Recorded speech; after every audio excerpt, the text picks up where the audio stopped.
Welcome friends. Fatima teachers training college Ranchi से मैं निखर कुमार। आज हम लोग लगातार डिस्कस कर रहे हैं किशोरावस्था पर।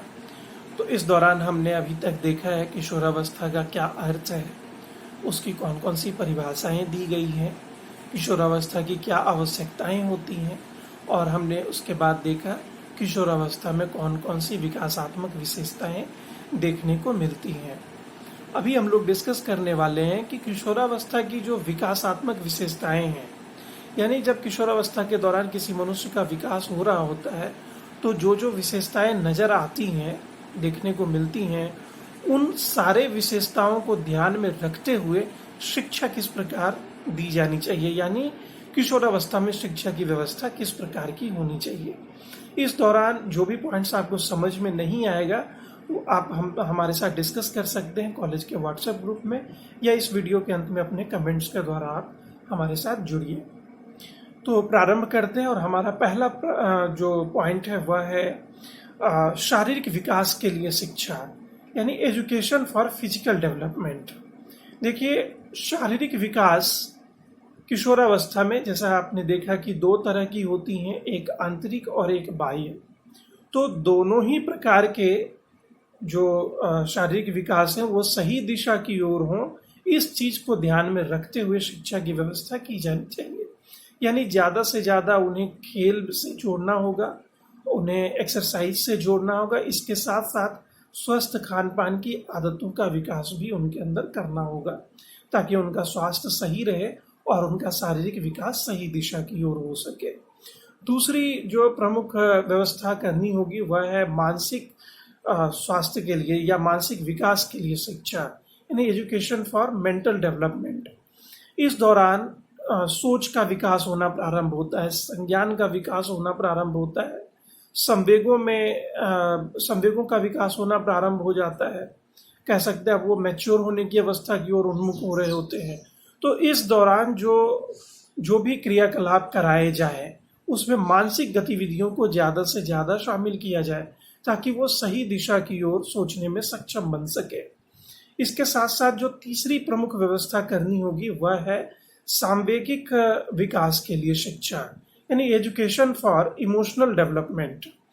देखिए, जैसा हमने पूर्व के वीडियो में आपको बताया है कि संवेग से हमारा मतलब होता है वैसी कोई भी फीलिंग्स जो हमें पूर्व की अवस्था में नहीं रहने देती या सामान्य नहीं रहने देती है। तो एक शिशु तो इन चीजों को नहीं समझ पाता, वो अपने कुछ मौलिक संवेगों का ही प्रदर्शन कर पाता है। बाल्यावस्था तक आते आते वो कुछ अन्य महत्वपूर्ण संवेगों को प्रदर्शित करना सीख लेता है, लेकिन किशोरावस्था में अब वो संवेगों के ज्यादा डेप्थ में जाना प्रारंभ करता है। इस दौरान गलत दिशा में उसका विकास नहीं हो, इसके लिए हमें सतर्क रहना चाहिए और सांवेगिक विकासों के प्रति हमें सजग रहना होगा। इसके साथ साथ जो अगली विशेषता है, अगली व्यवस्था करनी होगी वह है सामाजिक विकास के लिए शिक्षा, एजुकेशन फॉर सोशल डेवलपमेंट। आपने देखा कि सामाजिक कार्यों में रुचि लेना या आत्मसम्मान की भावना या अपने आप को बड़े होने की भावना, ये सारी चीजें विकासात्मक विशेषताएं हैं इस अवस्था की।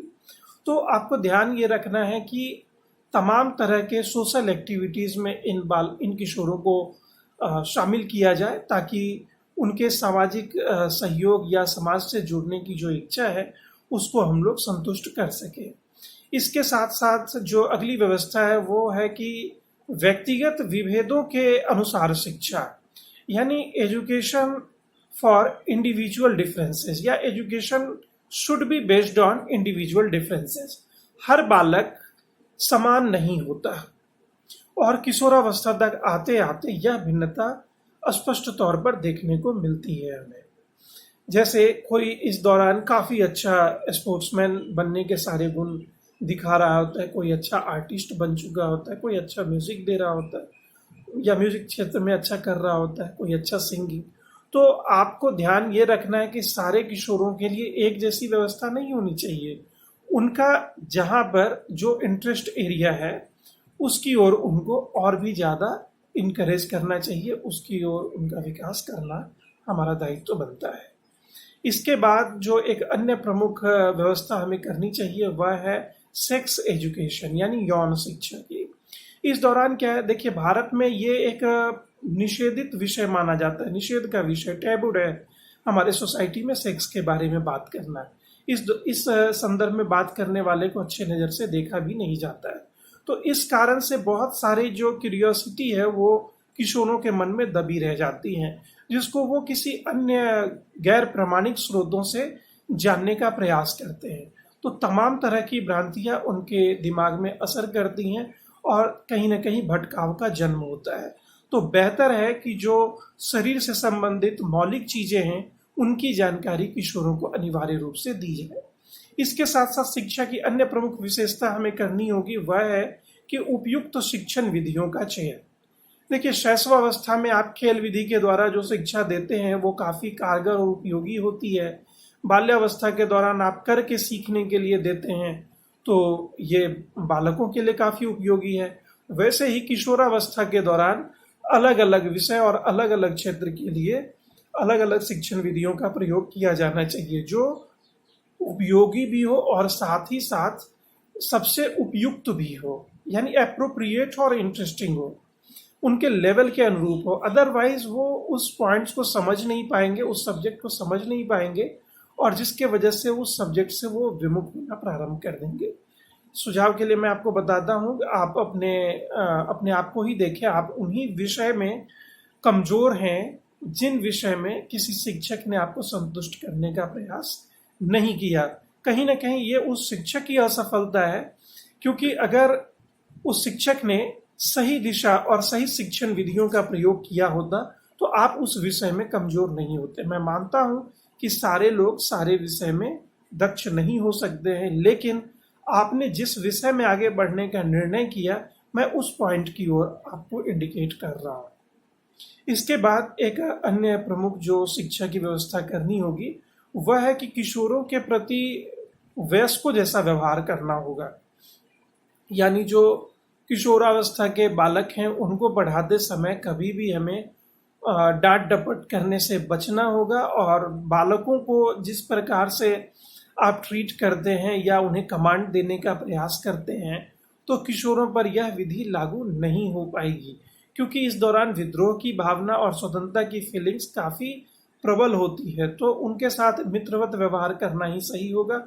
उनको भरपूर रिस्पेक्ट देते हुए उपयुक्त शिक्षण विधियों का चयन करते हुए आपको उनको उस विषय में आगे बढ़ाना होगा या अपने विषय में आपको उन्हें आगे बढ़ाना होगा। तो काफ़ी बड़ी जिम्मेदारी आपके ऊपर है।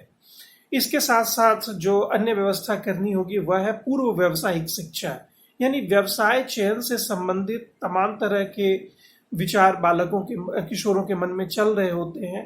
तो आपको ध्यान ये रखना है कि तमाम तरह के व्यवसायों के बारे में जो बेसिक इन्फॉर्मेशन है, जो सामान्य जानकारी है, वो लगातार अपने स्टूडेंट्स को देते रहें, ताकि वो उन व्यवसायों के बारीकियों के बारे में अगर वो इंटरेस्टिंग लगता है उनको तो उस दौरान वो उस चीज़ को समझेंगे और उसमें और ज़्यादा आगे बढ़ने का प्रयास करेंगे। तो ये ज़्यादा उपयुक्त रणनीति हो सकती है। उनकी जो इकोनॉमिक फ्रीडम वाली फीलिंग्स है उसको बढ़ाने के लिए और सही दिशा देने के लिए ये बेस्ट स्ट्रेटजी मानी जाती है।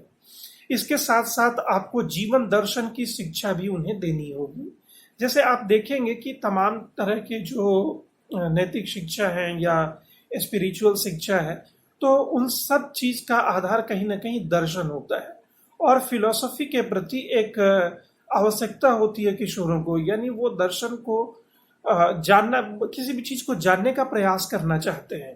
तो जो वो जानना चाह रहे हैं वो दर्शन में ही छुपा हुआ है। तो दर्शन से संबंधित चीज़ों का उपयुक्त तरीके से उन्हें ज्ञान दे करके या उसका अनुभव करा के हम उनके इस आवश्यकता की पूर्ति कर सकते हैं। इसके बाद जो अगली व्यवस्था हमें करनी होगी वह है धार्मिक और नैतिक शिक्षा। देखिए, हर धर्म का अपना एक अलग अपनी एक अलग मान्यता है। तो बालकों के ऊपर यह निर्भर होना चाहिए कि वो किस प्रकार के नैतिकता को अपनाना चाहता है या किस धर्म में उसकी ज़्यादा आस्था है। यहाँ पर उसे यह इस बात का भी ज्ञान हमें दिलाना होगा कि लगभग विश्व के सभी धर्मों में मानवता की बात कही गई है, अच्छे संस्कारों की बात कही गई है, अच्छी आदतों की बात कही गई है, सबका सम्मान और अहिंसा और प्रेम और मिलजुल कर रहने की बात कही गई है। तो नैतिक शिक्षा और धर्म की शिक्षा देने में हमें विशेष तौर पे इन चीज़ों का ध्यान रखना चाहिए कि बालकों के मन में किसी भी खास धर्म के प्रति कोई रिजिडनेस की फीलिंग ना हो या किसी भी धर्म को वो इन्फीरियर ना समझे। साथ ही साथ एक उत्तम नैतिक चरित्र वाले व्यक्ति के रूप में उसका विकास हो सके। इसके साथ साथ जो अगली व्यवस्था करनी होगी वह है कि बालकों और बालिकाओं के पाठ्यक्रम में थोड़ी भिन्नता लानी होगी। देखिए, इस दौरान क्या होता है कि चूंकि शारीरिक फिजिकल मैच्योरिटी भी आनी प्रारंभ हो जाती है, तो इस समय जो शारीरिक विशेषताएं हैं वो उनके मानसिक और आप कहें संज्ञानात्मक विशेषताओं पर कहीं ना कहीं प्रभाव डालते हैं। और जिस तरह का समाज होता है उस तरह के लैंगिक समानता या लैंगिक विभेद का भी असर उनके ऊपर पड़ता है। तो प्राय विश्व के सभी समाजों में माना जाता है कि घर के काम जो हैं वो स्त्रियों को करने होते हैं। तो आगे चलकर अगर उन्हें इस चीज़ के साथ जुड़ना ही है तो वैसे विषय वस्तु को आप कंटेंट में शामिल कर सकते हैं, करिकुलम में शामिल कर सकते हैं। जैसे पुरुषों के लिए, बालकों किशोरों के लिए जो सिलेबस आप बनाएंगे उसमें तमाम वैसी चीज़ों की जानकारी होनी चाहिए जो जनरली देखा गया है कि एक किशोर या एक पुरुष ही हैंडल कर पाते हैं। और महिलाओं के लिए, किशोरियों के लिए जो व्यवस्था आप करेंगे उसमें महिलाओं के द्वारा सहज तरीके से किए जाने वाले कार्यों को आप शामिल करेंगे उनके विषय वस्तु में। इसके साथ साथ है कि किशोरों के प्रति जो एक धारणा बनी हुई होती है कि अभी ये यंग हैं और सोचने में सक्षम नहीं है, होश के जगह जोश की प्रबलता ज़्यादा है, तो इस तरह की भावनाओं पर अभिभावकों को और शिक्षकों को भी अंकुश रखना होगा और कहीं ना कहीं जो रिकॉग्निशन है वो प्रदान करना होगा एडोलेशन को, यानी किशोरों के महत्व को मान्यता प्रदान करना शिक्षा की एक अन्य प्रमुख विशेषता या अन्य प्रमुख व्यवस्था होनी चाहिए। इस दौरान बालकों को ये लगेगा कि उनको महत्व दिया जा रहा है, उन्हें पर्याप्त रिस्पेक्ट दिया जा रहा है और उनकी आवश्यकताओं के अनुरूप ही शिक्षा की व्यवस्था की जा रही है। तो इससे वो सही दिशा की ओर अग्रसर हो पाएंगे। और सबसे अंत में मैं कहना चाहूँगा कि 2 पॉइंट को आप अनिवार्य रूप से रखें शिक्षा की व्यवस्था में। एक है कि आपराधिक प्रवृत्ति पर अंकुश। इस दौरान आप डराकर या अन्य चीज़ों का सहायता लेकर के उन्हें आपराधिक प्रवृत्तियों से नहीं बचा सकते हैं, बल्कि आपकी स्ट्रेटजी ऐसी होनी चाहिए कि वो जिस किसी भी आपराधिक प्रवृत्ति के प्रति अपना झुकाव प्रदर्शित कर रहे हों उसके क्या दुष्परिणाम होते हैं उनके साथ अगर उनको कोरिलेट कर दिया जाए, उनको उसका अनुभव कराया जाए या उस चीज़ के बारे में काफ़ी डिटेल में समझाया जाए तो हो सकता है कि उनकी आपराधिक प्रवृत्ति पर अंकुश लगाया जा सके। और इसके साथ साथ किशोर निर्देशन यानी गाइडेंस टू एडोलेशन शिक्षा की एक प्रमुख व्यवस्था होनी चाहिए। इस दौरान तमाम तरह की भ्रांतियाँ दिमाग में चल रही होती हैं, कई बार बहुत सारे रीजन से वो अपने इन भ्रांतियों को दूर कर पाने में सक्षम नहीं होते हैं। तो इस दौरान आपके लिए यानी शिक्षकों के लिए ये महत्वपूर्ण हो जाता है कि वो समय समय पर निर्देशन की व्यवस्था करें, समय समय पर गाइड करते रहें अपने स्टूडेंट्स को, ताकि किसी भी तरह की परिस्थिति या किसी भी तरह के समस्या में उन्हें एक उपयुक्त निर्देशन प्राप्त हो सके। तो इतने चीज़ों को हम लोग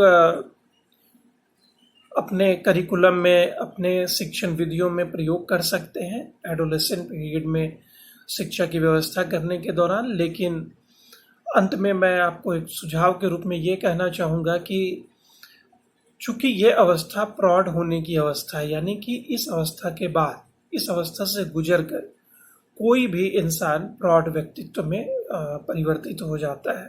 तो चूँकि हर एक चीज़ मैच्योरिटी की दिशा में डेवलप हो रही है, तो आपको ध्यान ये रखना है कि वो प्रॉपर वे में मैच्योर हो, यानी एक सही दिशा की ओर परिपक्वता बढ़े।